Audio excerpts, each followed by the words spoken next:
ഈ CPM-നെതിരെ ബോംബെ ഹൈക്കോടതി വളരെ രൂക്ഷമായ വിമർശനമാണ്. കുറച്ച് ദേശസ്നേഹം വേണം, അല്ലെങ്കിൽ ഈ രീതിയിലുള്ള പരാമർശങ്ങളുണ്ടായി.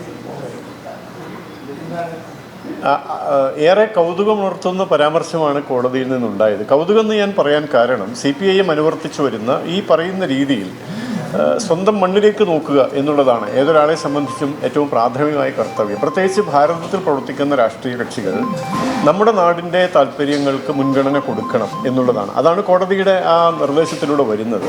അതൊരു കോടതി തന്നെ ചൂണ്ടിക്കാട്ടേണ്ടി വരുന്നു എന്നുള്ളതാണ് കൗതുകം ജനിപ്പിക്കുന്ന കാര്യമെന്ന് ഞാൻ പറയാൻ കാരണം. അപ്പോൾ CPM-നെ സംബന്ധിച്ച് ഇതുവരെ അനുവർത്തിച്ചു വന്ന അവരുടെ നയപരിപാടികൾ, അവർ സ്വീകരിച്ച നയങ്ങൾ, അതൊക്കെ ഒരു പുനഃപരിശോധനയ്ക്ക് പാത്രമാകേണ്ട പരാമർശമാണ്. നമ്മുടെ നാടിൻ്റെ പ്രശ്നങ്ങൾ, നാട് നേരിടുന്ന വിഷയങ്ങൾ, അതിനെക്കുറിച്ചൊക്കെ പ്രതികരിക്കുകയും അതിന് പരിഹരിക്കാൻ പറ്റുന്ന രീതിയിലുള്ള ജനകീയമായ ബോധവൽക്കരണം സാധ്യമാവുകയും ചെയ്യുക എന്നതിനപ്പുറത്ത് ഗാസയിലുള്ള വിഷയം ഉയർത്തിക്കൊണ്ട് അതിന് വേറെ ചില താല്പര്യങ്ങളുമുണ്ട് അത്തരം വിഷയങ്ങൾ അവർ ഏറ്റെടുക്കുന്നതിൽ. ഇതിലൊരു കാര്യം കൂടി ഉള്ളത്, അവിടെ ബോംബെയിലുള്ള ഒരു സന്നദ്ധ സംഘടന നടത്തുന്ന പരിപാടി അവർക്ക് അനുമതി നിഷേധിക്കുന്നു. CPIM അത് ഏറ്റെടുക്കുകയാണ്.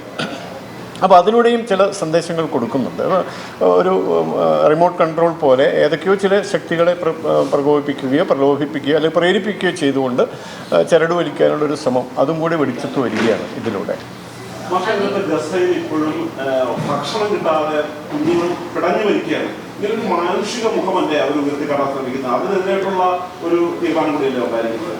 ഗസയിലുണ്ടായ സംഭവം ഏതെങ്കിലും ഒരു പ്രത്യേക ഘട്ടത്തിൽ ഇസ്രയേൽ നടത്തിയ ആക്രമണം അല്ലല്ലോ.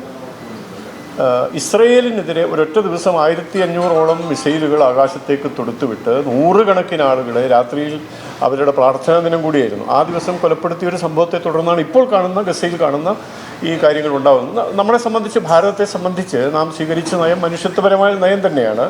അക്കാര്യത്തിൽ ഏതെങ്കിലും ഒരു പ്രത്യേക രാജ്യത്തെയോ സമൂഹത്തെയോ ഏകപക്ഷീയമായി കുറ്റപ്പെടുത്തുകയോ വിമർശിക്കുകയോ ചെയ്യുന്ന രീതിയല്ല, മറിച്ച് അന്താരാഷ്ട്ര മര്യാദകളൊക്കെ അനുസരിച്ച് മാനുഷിക പരിഗണനയ്ക്ക് നൽകുന്ന നയമാണ് ഭാരതം സ്വീകരിച്ചത്. അപ്പോൾ ആ നിലയ്ക്ക് ഭാരതം ഒരു ഭരണഘടനാ സംവിധാനത്തിനുള്ളിൽ നിന്നുകൊണ്ട് ചെയ്യാവുന്നതും വിദേശ നയവുമായി ബന്ധപ്പെട്ടുള്ള കാര്യങ്ങളും അന്താരാഷ്ട്ര മര്യാദകളും എല്ലാം പരിഗണിച്ചുകൊണ്ടുള്ള പ്രതികരണം സർക്കാരിൻ്റെതായി വരുന്നുണ്ട്. അപ്പോൾ അത് മനുഷ്യത്വപൂർണ്ണമാണ് താനും. അപ്പോൾ ഈ നിലയ്ക്കുള്ള സംഭവങ്ങളൊക്കെ ഉണ്ടാകുന്നത് വാസ്തവത്തിൽ ചോദിച്ചു വാങ്ങുകയാണ്. പലസ്തീൻ പ്രശ്നം ഇന്നലെയും ഇന്നും ഉണ്ടായതല്ല, ആയിരക്കണക്കിന് വർഷം മുമ്പുണ്ടായ പ്രശ്നമാണ്. അപ്പോൾ ആ പ്രശ്നത്തിൻ്റെ തുടർച്ചയാണിത്. അത് അവസാനിപ്പിക്കണം എന്ന നിലയ്ക്ക് തന്നെയാണ് ഭാരതം നിലപാട് സ്വീകരിച്ചത്. അപ്പോൾ അത് മാത്രമാണ് പ്രശ്നം, അതിലാണ് ശ്രദ്ധ കേന്ദ്രീകരിക്കേണ്ടത് എന്ന് വരുമ്പോൾ അതിൽ നമുക്ക് സംശയിക്കാൻ പലതുമുണ്ട്.